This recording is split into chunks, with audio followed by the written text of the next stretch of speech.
too many people I've helped retire early, got bored, got depressed, and went back to work. Mm-hmm. And I'd say, what are you going to do? Oh, I'm going to play pickleball. I'm going to play golf. It's going to be so fun. Who are you going to do it with? Are your friends still working? Yeah. Are you sure you want to do this? Welcome to How to Retire on Time, a show that answers your retirement questions. Say goodbye to the oversimplified advice that you've heard hundreds of times. This show is all about getting into the nitty-gritty so that we can understand truth behind investments, products, and strategies. As always, this show is not financial advice. Do your research, but hey, enjoy the ride. Text your questions to 913-363-1234, and we'll feature them on the show. David, what do we got today? Hey, Mike, I plan to retire in my early 50s. What do I need to know? So 50s is kind of the earliest where things get most complicated. And let me kind of line this up for you, okay? So 59 and a half is what most people are going to base their retirement on because that's when you have access to your IRA assets or your retirement account. So when I say retirement account, let's define that. It is an account that is not subject to capital gains. So think of your 401k, think of your IRA, think of your Roth. If you take money out before 59 and a half, you get hit by a 10% penalty. You with me so far? I am. Okay. Now, there are nuanced rules in the tax code, things like the rule of 55. So that's now working backwards, the next threshold. The rule of 55 says that if you keep your assets in your 401k and you retire after the age of 55, that you can take money out of a 401k without that penalty. But if you roll it over to an IRA, then you get the penalty. Okay. So you got to be very careful and be careful of the conflict of interests. So as you're getting closer to retirement, if you're thinking about retiring earlier, like before 59 and a half, and your advisor says, oh, well, roll it over to the IRA and I can help you. There's more things we could buy and blah, blah, blah. That is a true statement. But you need to make sure that your lifestyle and legacy plans, specifically your lifestyle goals, I want to retire before 59 and a half, those need to be heard so that you can make sure there's enough money in your 401k to be the distributions for that time frame. Does that make sense so far? Sure, yeah. Now, 50 years old, it's more complicated. Yeah. Most people seem to save the majority of their assets in their 401k, which, by the way, everyone listening, you can also save for retirement in any account. Like, you could save for retirement in your crypto account. You could save your retirement or for your retirement in something like, a brokerage account, a savings account, your rental properties. I mean, any way that you're able to accumulate assets, whether it's an investment, a product, real estate, whatever it is, if the net worth or your resources are increasing and those resources give you cash flow is really what you're targeting. And not cash flow as income. Cash flow and income aren't the same thing. Little tangent here. Cash flow is the movement of money between your investments or products. Okay. So like dividends is cash flow. And do you spend it as income or do you reinvest it? Okay. Cash flow is just the movement of money. So all of that is to say the accumulation of assets or resources is really what you're trying to do. And for a lot of people, it's the 401k that they're accumulating.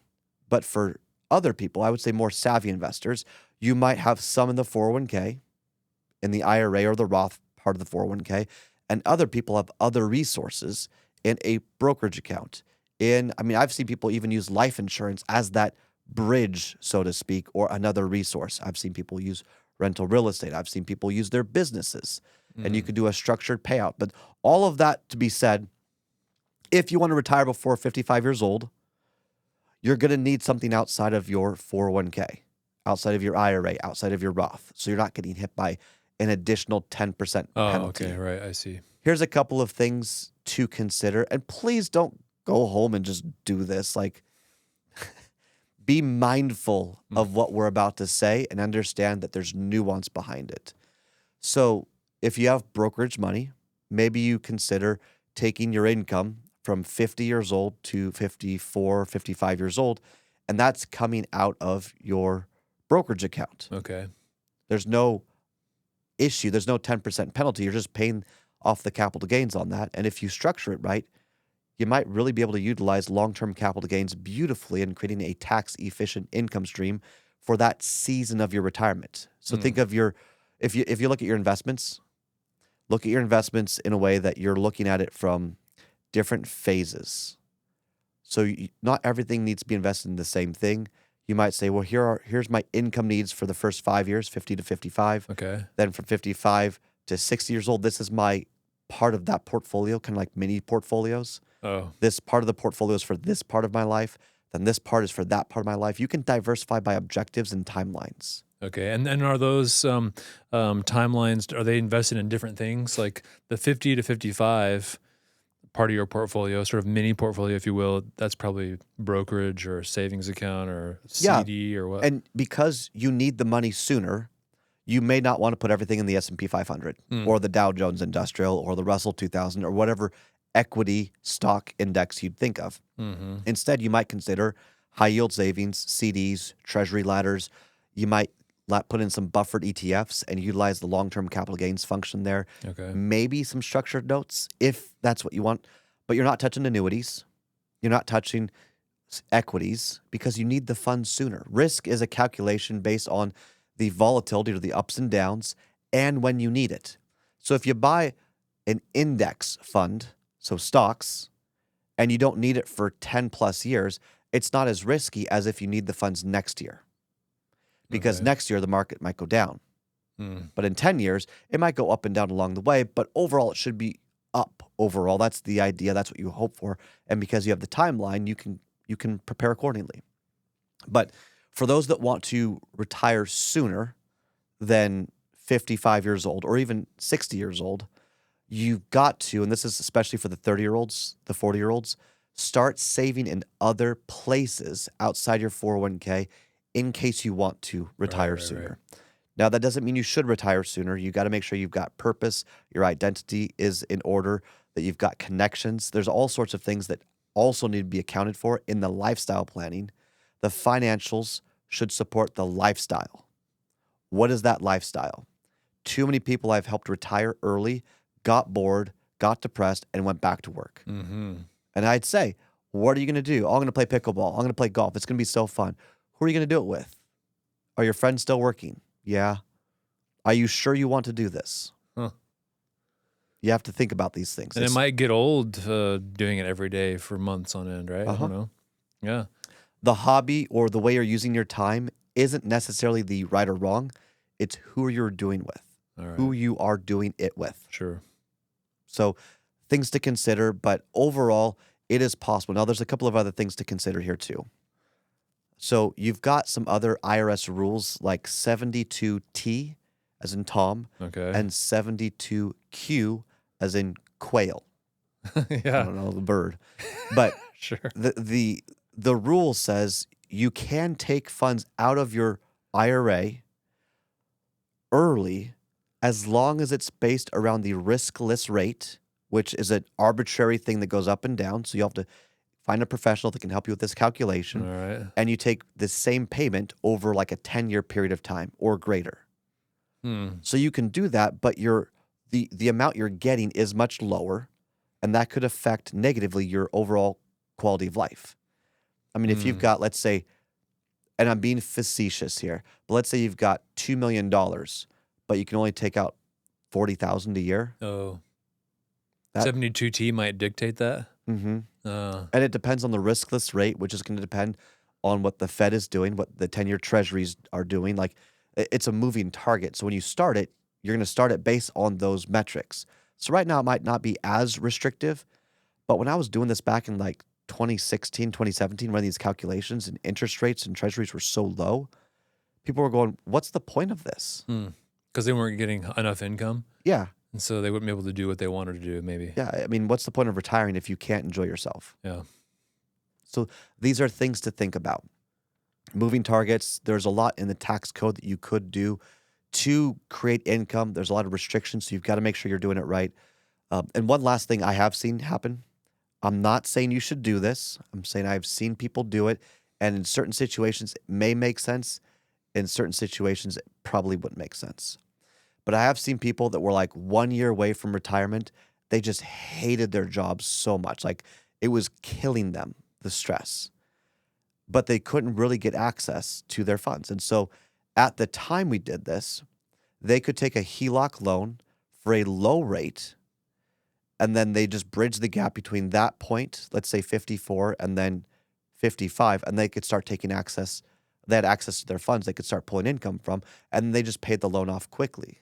So HELOC being a home equity, right? Home equity line of credit. Yeah. Yeah. So when you compared the tax penalty of taking it out sooner versus the HELOC loan, you can kind of do a simple comparison and say, which is worth. I mean, there's a price to be paid because they didn't save correctly for retirement.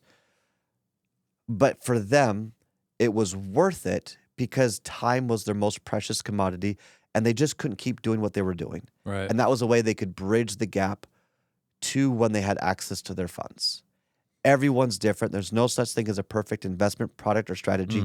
I don't recommend as a general rule going into debt to retire or doing these sorts of strategies, but everyone's going to be different. Sure. You got to look at a person and their needs holistically, not just, how to get someone rich so they die the richest person in the graveyard. That doesn't make sense. Sure. Is this anything else? I mean, no. So I think we touched on all the big ones here. Like, do you have purpose? Should you even retire? Right? What are you going to do in retirement, even if like financially you can? And some people should retire. I mean, there are moments where, like, you get a horrible medical diagnosis. You've got 5 years left. Okay, like, yeah, right. Don't work those last 5 years. Like, create the memories. Yeah. It's not about being super wealthy when you die. It's about utilizing your time in the best way possible. Yeah. I could not say that more emphatically.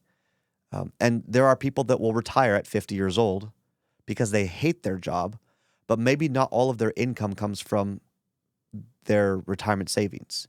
Maybe there is some 72T and 72Q. Maybe there is a little bit of rule of 55. Maybe there is a little bit from their brokerage accounts, but maybe they get a part-time job too, but it's the fun job, the job that they love. Now, I know a lot of guys that love working on bikes, like, mountain bikes, road bikes. Sure. So they might do a couple of days at the local bike shop because they just love the mechanics and the environment and how fun it is. I know people that really enjoy, like, just being a handyman. So they might just do a couple of jobs as a handyman because they just really enjoy it. I mean, it's not about just the money. How do you want your life to look? How do you want to spend your time? Those memories, that's really what you can't get time back. So that's where people need to be thinking about things. And an easy sign is if you're hoping that you're going to get fired with layoffs, the joke is, I don't want to get fired, but I hope they give me an early retirement package. Yeah. Okay. Then we should be talking so that you're prepared from a tax standpoint how to take that opportunity, get an extended severance, and then utilize it to your best of your abilities. But there's so many different equations to that. Don't work at a job you hate. Find something that works. You can blend things together. There's so many options out there. That's what's kind of fun about what we do. Hey, thanks for watching this video. Make sure that you like and subscribe first, and then go to www.retireontime.com to grab a copy of my book, How to Retire on Time, take a few courses about retirement, join my newsletter, and so much more. Now, if you want to work with one of our advisors here at Kedrick Wealth, who can help you put together a retirement plan that's designed to last longer than you, just click the button, Get Started. Everything we do is intended to help you retire on time. We hope you enjoy, and we'll see you in the next show.